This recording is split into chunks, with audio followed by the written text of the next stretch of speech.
सांसों में है नाम तेरा, सांसों में है नाम तेरा, आँखों में तस्वीर तेरी, आँखों में तस्वीर तेरी, जीवन में है मस्ती भरी, जीवन में है मस्ती भरी, जब से मिले मोहे सतगुरु जी, जब से मिले मोहे सतगुरु जी, कट गए बंध 84 जी, कट गए बंध 84 जी, जब से तेरा संग किया, जब से तेरा संग किया, वचनामृत का पान किया, वचनामृत का पान किया, जाग गई तकदीर मेरी, जाग गई तकदीर मेरी, भाग गई भव पीर मेरी, भाग गए भव पीर मेरी, जब से मिले मोहे सतगुरु जी, जब से मिले मोहे सतगुरु जी, कट गए बंध 84 जी, कट गए बंध 84 जी, अब कुछ और न भावत है, अब कुछ और न भावत है, अब कुछ और न भावत है, अब कुछ और न भावत है, तेरे बिनु सब अनभावत है, तेरे बिन सब अनभावत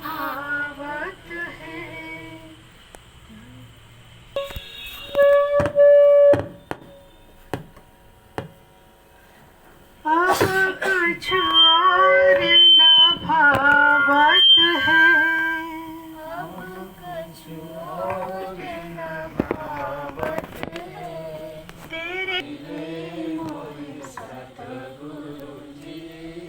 कट गए बंध 84 जी,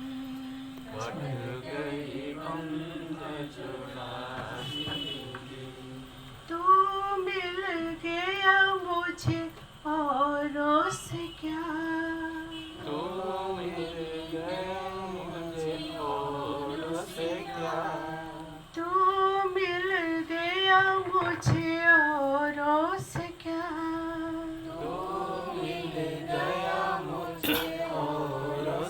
क्या, दुनिया रूठ भी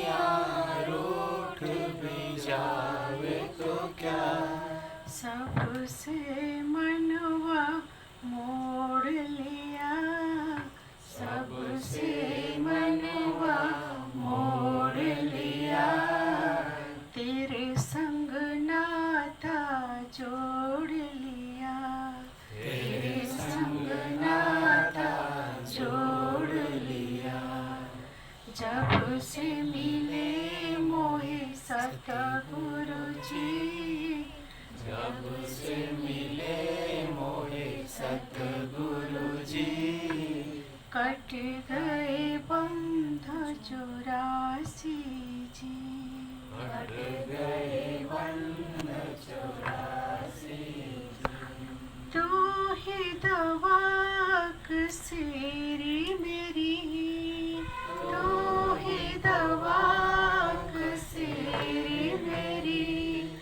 सच कहती हूँ कसम तेरी, सच कहती हूँ कसम तेरी, तू मेरे दिल का मालिक है, तू मेरे दिल का मालिक है।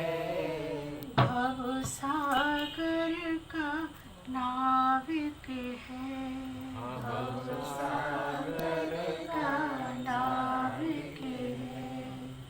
बस यही कामना करती हूँ, बस यही कामना करती हूँ, आंचल फैला कर मांगती हूँ, आंचल फैला कर मांगती हूँ, मिलता रहे सत्संग तेरा, मिलता रहे सत्संग तेरा, जाए न कुसंग में मन मेरा, जाए न कुसंग में मन मेरा। सच कहती है शांत तेरी, सच कहती है शांत तेरी, तो सूरज में किरण तेरी, तू सूरज में किरण तेरी, तो सूरज में किरण तेरी, तू सूरज में किरण त्वमेव माता च पिता त्वमेव, त्वमेव माता च पिता त्वमेव, त्वमेव बन्धुश्च सखा त्वमेव, त्वमेव बन्धुश्च सखा त्वमेव, त्वमेव विद्या द्रविणं त्वमेव, त्वमेव विद्या द्रविणं त्वमेव, त्वमेव सर्वं मम गुरुदेव भगवन्, त्वमेव सर्वं मम गुरुदेव भगवन्, त्वमेव सर्वं मम गुरुदेव भगवन्। त्वमेव सर्वं मम गुरुदेव भगवन्। सभी अपने पवित्र नेत्रों को खोलें और दिव्यात्माओं के रूप में उपस्थित सभी श्रोताओं को मेरा प्रणाम।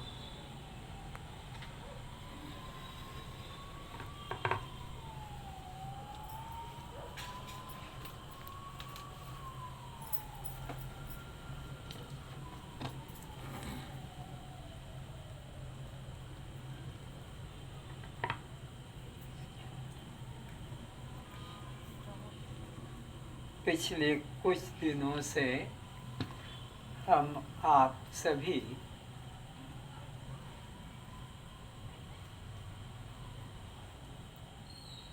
अष्टावक्र जी के उपदेशामृत का श्रवण मनन करते चले आ रहे हैं और वे महाभाग्यशाली हैं जिनको किसी श्रोत्रिय ब्रह्मनिष्ठ महापुरुष के अमृत वचन श्रवण करने का सौभाग्य प्राप्त हो। तो हम सब श्रोता थोड़े नहीं महाभाग्यशाली हैं। इस पृथ्वी पर हम कहाँ ढूंढने जाएंगे श्रोत्रिय ब्रह्मनिष्ठ को, पर ये हमें अष्टावक्र जी सहज ही प्राप्त हो गए और उनके वचनामृत हम श्रवण कर रहे हैं। अष्टावक्र जी के श्रोत्रिय ब्रह्मनिष्ठ होने में किंचित भी किसी को भी संदेह नहीं हो सकता।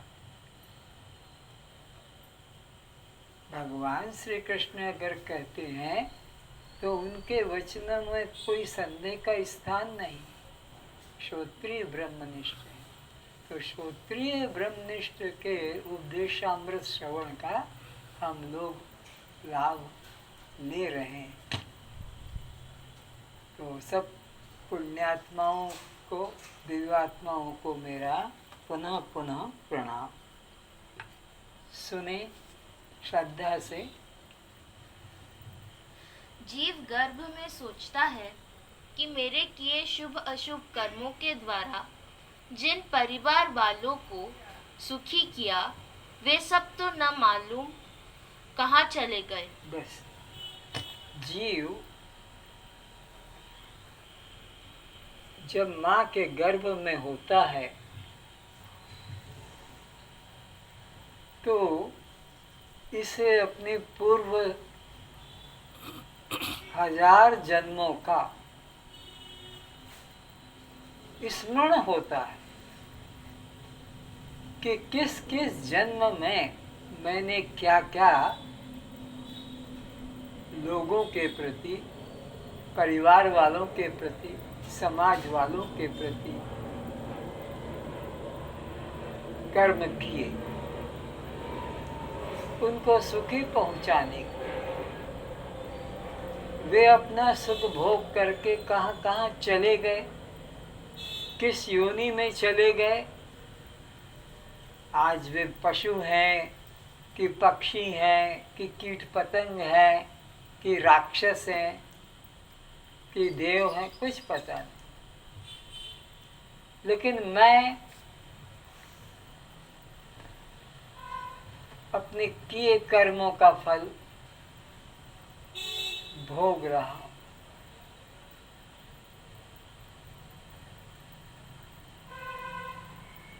अगर मैंने अपने जीवन में आत्मज्ञान को प्राप्त नहीं किया तो मुझे भी उसी सृष्टि चक्र में बनना पड़ेगा। इसलिए इस अल्प आयु में मैं अपने वास्तविक स्वरूप को पहचान लूं तो मेरा जीवन धन्य होगा। आगे जिन परिवार वालों को सुखी किया वे सब तो न मालूम कहाँ चले गए। वह आज मैं यहाँ गर्भ कारावास में अकेला ही जठराग्नि में दहक रहा हूँ। तो अपने कर्म का फल मैं इस माँ के गर्भ में जठराग्नि में भोग रहा हूँ। और वे लोग अब कहाँ कहाँ चले गए वो मुझे याद भी नहीं करते या मेरी कोई मदद भी नहीं कर रहे हैं। पर अब अगर भगवान मुझे इस गर्भ से, इस नरक से निकाल देगा तो मैं केवल परमात्मा का ही भजन करूँगा और किसी का भी झूठे मोह ममता में नहीं फंसूंगा। ऐसा बार बार मुक्ति दाता गर्भ में नारायण प्रभु से प्रार्थना करता है कि हे प्रभु मुझे एक बार इस गर्भ योनि से निकालो तो मैं तुम्हारा भजन करूं। तब भगवान दया करके माया को आदेश देते हैं कि अब इस जीव को गर्भ से बाहर करो, ये बहुत दुखी है, पश्चाताप कर रहा है, प्रतिज्ञा कर रहा है आगे कोई दुष्कर्म नहीं करूंगा। लेकिन जब गर्भ से बाहर आता है तो वो परमात्मा के साथ जो वायदा करता है, प्रॉमिस करता है, वो भूल जाता है और फिर यही मेरा, मेरी, मेरे, मैं, मेरा, तू, तेरा, फिर इसी माया जाल में फंस जाता है। मैं यहाँ दुख समुद्र में पड़ा जल रहा हूँ। यहाँ से निकलने का कोई उपाय मेरे हाथ में नहीं है, क्योंकि मेरे हाथ पैर बांधकर मुझे एक चर्म की पतली थैली में पटक रखा है। किसमें पड़ा रहता है? चमड़े की पतली सी झिल्ली थैली में मुझे, जैसे आप वो पतली सी झिल्ली में सब्जियां लाते हैं कुछ और खरीद कर, ऐसे ही उस पतली सी झिल्ली में, चमड़े की झिल्ली में मुझे डाल रखा है। ना सुगंध को कुछ है, न खाने को कुछ है, न प्रकाश है, न पवन है, न हाथ पैर फैलाने को स्थान। अत्यंत मलिन दुर्गंध युक्त शरीर में मैं हूँ। और मुझे कीड़े मकोड़े, छोटे छोटे गर्भस्थ कीटाणु रात दिन खा रहे। एक मिनट मुझे चैन नहीं लेने देते, नींद नहीं लेने देते। उनका कष्ट कैसा है? जैसे 1000 जहरीले बिच्छू डंक मारते हैं एक बार, उसमें जो कष्ट होता है उससे भी ज़्यादा कष्ट, क्योंकि वो इतनी मुलायम चमड़ी होती है उस 8 महीने 7 महीने के बालक की। छू दो तो दाग पड़ जाएगा, इतना उसका मुलायम चमड़ा होता है। परमात्मा के अतिरिक्त उस काल कोठरी में आकर कोई रक्षा नहीं कर रहा है।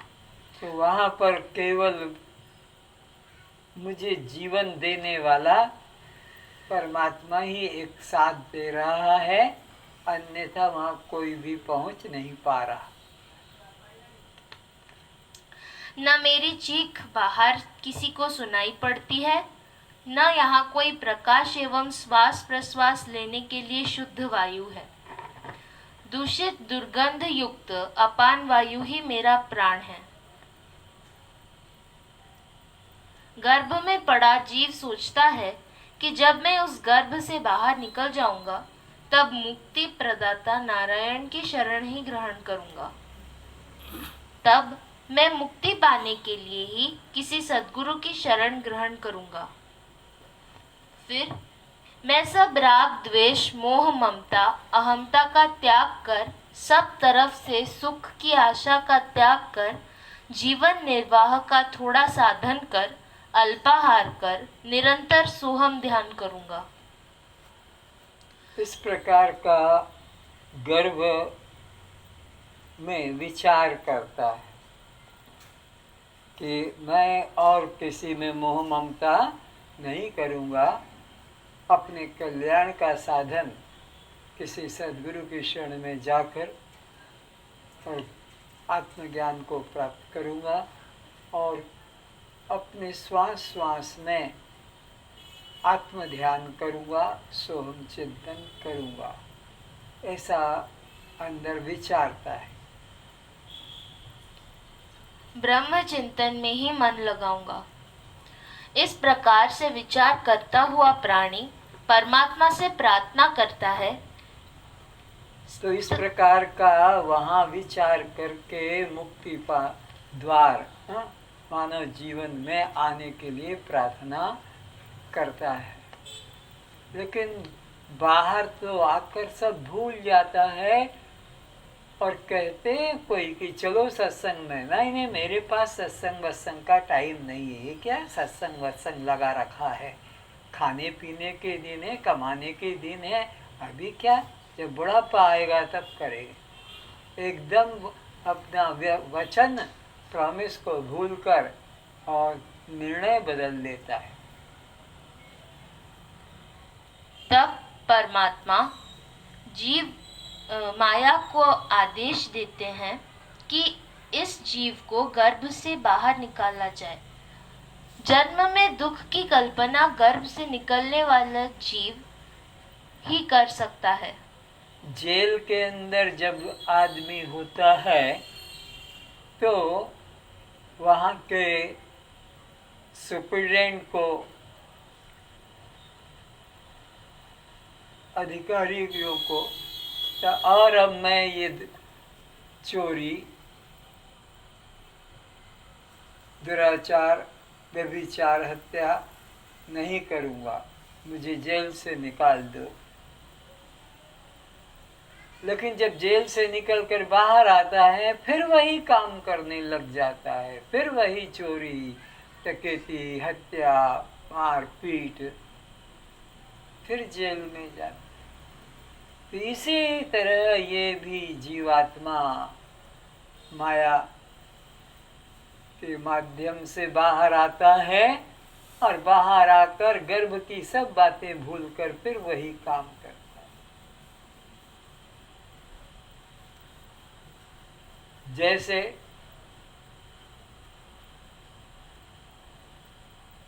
लड़का दुष्टता करता है तो उसका पिता उसे घर से बाहर निकाल देता है, निकल जा घर में, अब तेरा कोई स्थान नहीं। घर में रहकर घर का सामान बिक्री कर रहा है।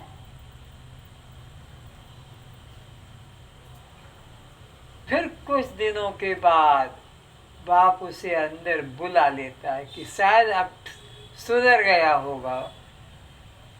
फिर घर में आकर बहन की शादी के अलंकार बने थे उनको लेकर फिर भाग जाता है। फिर कुछ दिनों के बाद बाप अंदर बुला लेता, अब ठीक हो गया। ऐसे ही परमात्मा भी 84 लाख योनियों के बाद घर में बुलाता है, आजा अब तू ऐसा ऐसा करना। लेकिन फिर इस शरीर में आकर फिर वही करने लग जाता है, तो फिर वो 84 लाख के योनियों में इसको डाल दिया जाता है। तो ये पुनरपि जननम पुनरपि मरणम पुनरपि जननी जठरेशनम, जन्मों जन्मों से यही क्रम चला आ रहा है। गर्भ में होता है तो पश्चाताप करता है और पाप नहीं करूँगा यह प्रतिज्ञा करता है, लेकिन फिर बाहर आकर और वह भूल जाता है। कोई भाग्यशाली ही गर्भ की बात को मन में याद करता है और गुरु की शरण में जाकर उपदेश अमृत का पान करके अपना कल्याण को प्राप्त करता है। अभी आप उस दुख को पूरा भूल ही गए हैं। आप वृक्ष के डाल से पके हुए फल की तरह भूमि पर गिरने की तरह बाहर सहज नहीं आ पाए हैं, बल्कि जन्मत मरत दुसह दुख हो ही। कल्पना करो कि नाक के छिद्र से नारियल को बाहर करना कितना कष्टदायक होगा। गर्भ से निकलने के समय गर्भस्थ माता और गर्भस्थ शिशु की क्या अवस्था होती है, तो एक एग्जाम्पल दिया जा रहा है कि जैसे ये नासिका का छिद्र जिसमें अंगुली भी मुश्किल से प्रवेश करती है, तो बच्चे को जो बाहर आना होता है तो माँ का वो जो योनि द्वार है, कहो मूत्र मार्ग के अंदर जो योनि द्वार है वो इतना संकीर्ण है कि अंगुली का भी उसमें प्रवेश नहीं। जैसे नारियल, कच्चा नारियल गच्छ का अगर नासिका से निकाला जाए तो क्या हाल होगा। नासिका का नारियल का आकार, पेड़ का आकार तो बड़ा, नासिका का आकार छोटा। तो ऐसे ही योनि द्वार गर्भ से निकलने का बच्चे का इतना छोटा और बच्चा बड़ा, सर भी बड़ा, शरीर भी बड़ा। तो कहते हैं जन्मत मरत दुसह दुख होई, असहनीय वेदना होती है, असहनीय, कहा नहीं जा सकता। इसलिए वर्तमान युग में कष्ट नहीं सहा जाता, इसके लिए सीजरिंग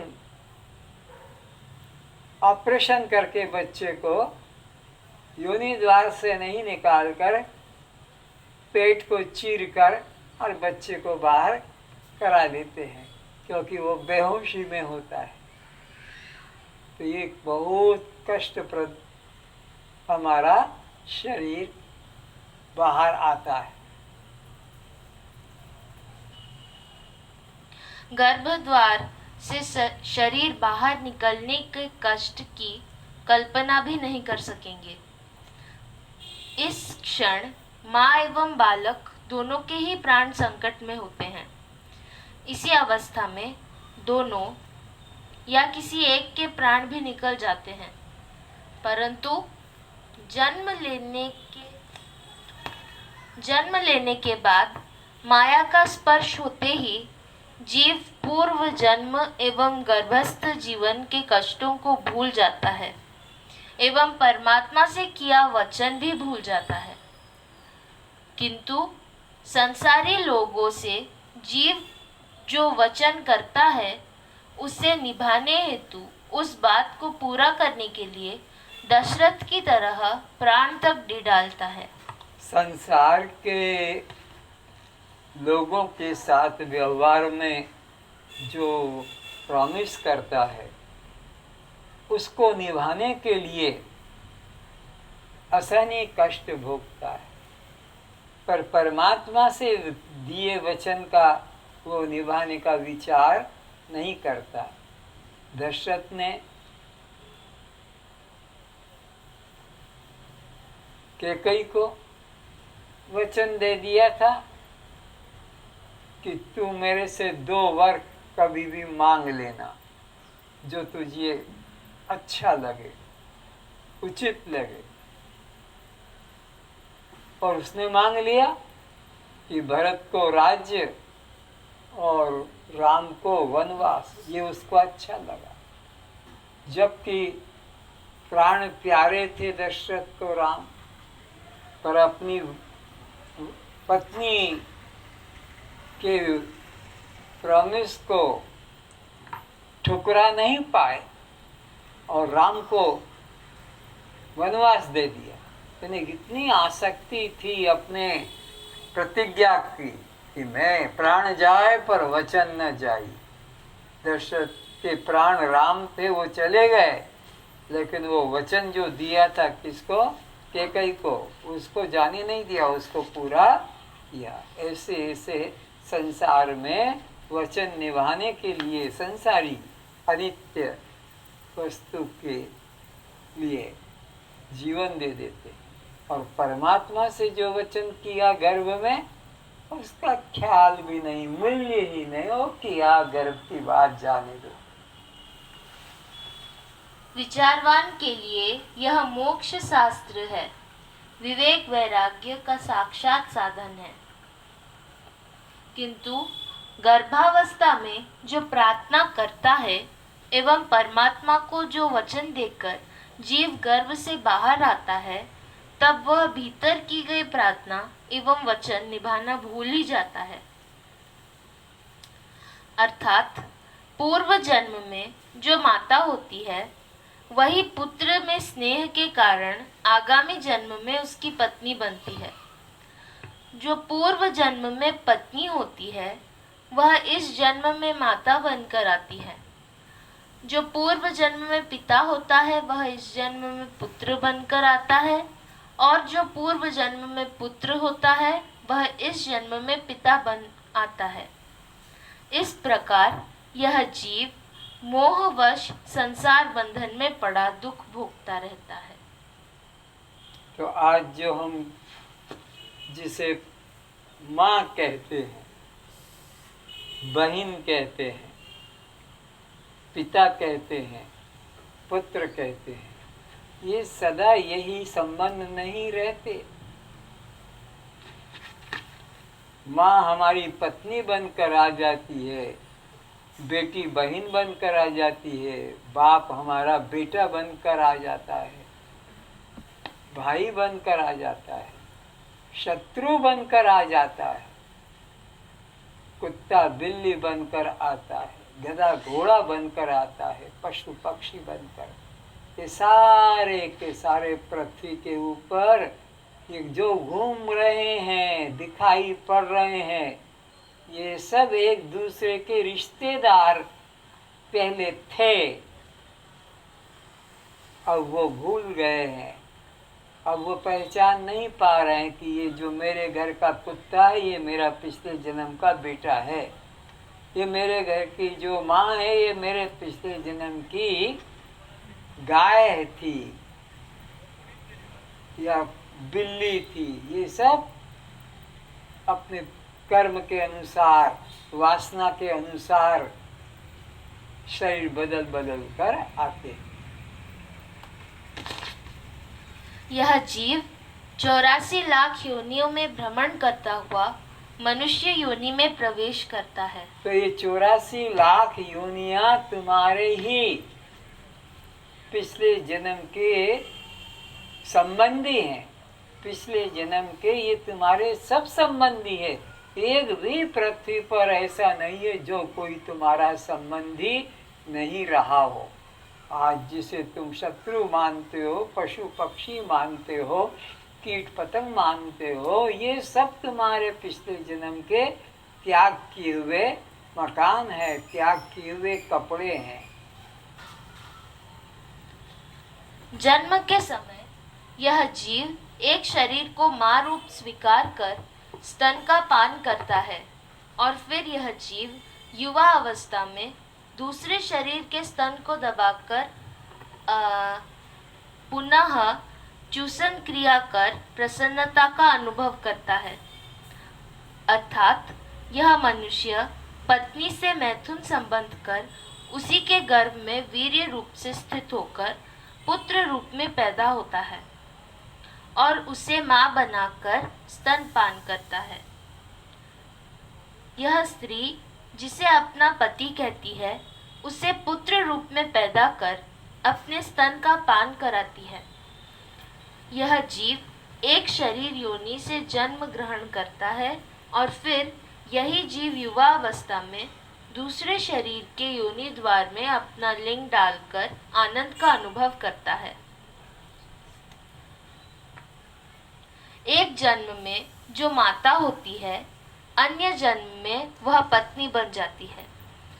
ऐसा राजा जनक ने योग सिद्धि द्वारा अपने पत्नी के पूर्व जन्म की मां रूप में देखा और जो भार्या होती है वह आने वाले जन्म में माता बन जाती है। यहाँ पर अष्टावक्र जी बता रहे हैं कि स्त्री अपने पति को गर्भ में धारण करती, पति को, और पुत्र रूप में पैदा करती। हर स्त्री अपने पति को गर्भ में धारण करती है, 9 महीने पति को, और बच्चे रूप में उसको निकालती है और अपने स्तन का जो उसका पति था उसको पुत्र के रूप में स्तन का पान कराती है। यह प्रकृति नियम है और वह पुत्र जिसे अपनी पत्नी देखता है वही मां रूप में भी पिछले जन्म की होती है। ऐसा राजा जनक ने अपने जीवन में अनुभव किया कि जो उनकी वर्तमान में पत्नी थी वो पिछले जन्म में उनकी ही माँ थी। तो माँ से ही मैथुन संबंध करके और वह अपना आनंद का अनुभव करता है। पिता ही पुत्र रूप में आकर और रहता है। शत्रु ही हमारे घर में आकर गाय, कुत्ता या अन्य पशु बनकर रहता है। एक 84 लाख योनियों में सब एक दूसरे के संबंधी बन चुके हैं और छोड़ चुके हैं और बनते जा रहे हैं। कोई किसी से यहाँ अनभिज्ञ नहीं, हर योनि में घूम घूम कर और आ रहे हैं। ऐसा कोई स्तन नहीं है जिसका पान न किया हो, ऐसा कोई पशु नहीं है जिसका तुमने दूध न पिया हो। गाय का, बकरी का और भैंस का, ये तीन तो अभी सबको मालूम है, लेकिन कुतिया का भी स्तनपान किया है, सुवर्णी के भी स्तन का पान किया है, गधी घोड़ी का भी स्तन का पान किया है, क्योंकि जिस योनि में जन्म लेते हैं वही तो वहाँ तुम्हारी माँ बनती है और उसी के स्तन का पान करते। आज देखकर नफरत हो रही है, कुतिया के बच्चे को दूध पीते, सुवर्णी के बच्चों को दूध पीते, लेकिन तुम खुद ने ही सुवर्णी के स्तनों का, कुतिया के स्तनों का या और पशुओं का पान किया है।